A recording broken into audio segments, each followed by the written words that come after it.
Laking problema nito sa Hinebra. Ano nangyari rito kay Sistand? At bagong big man ng Blackwater, isang malakas palang shot blocker at matinding rebounder. Yan nga ang ating mga tatalakayin.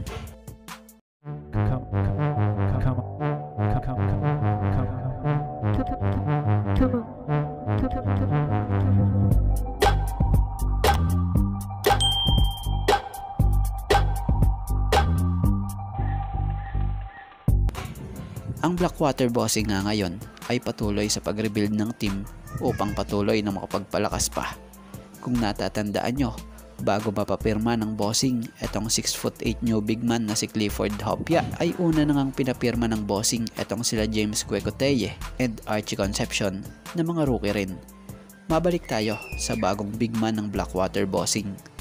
Mukha ngang talagang porsigido ang team na to ngayon na makipagsabayan sa mga powerhouse team, lalo pat etot kinuha nga nila at pinapirma ng Bossing etong si Clifford Hopia.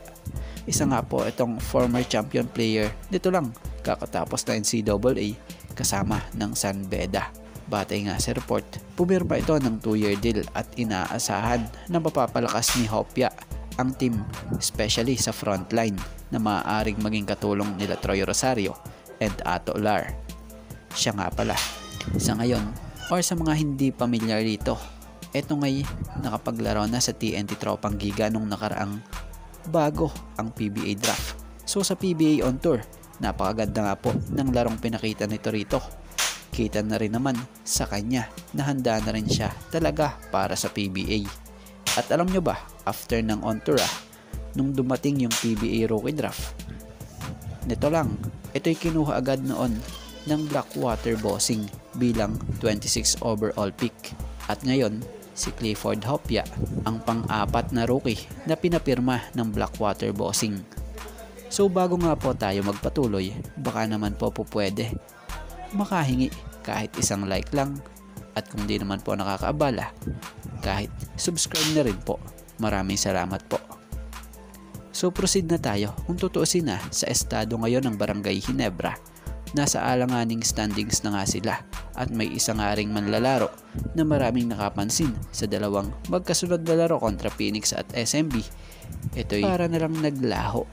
Marami na nakapansin na sa bigla ang pag-iba ng laro ni Sistand. Sa last 2 games ng Hinebra kontra Phoenix Super LPG, gumawa lamang ng 12 points, 4 rebounds, 4 assists, at ang masama pa dyan, may 5 turnover pa siya.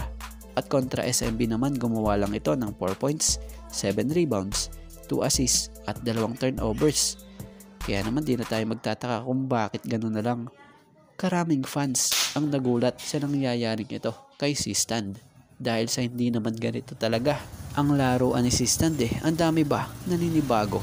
Kung tutusin etong stats na to, wala pa ito sa kalahati na ginagawa niya Kaya naman malaking problema sa Hinebra pag nagtuloy-tuloy pa na ganito ang laro nitong si Sistand.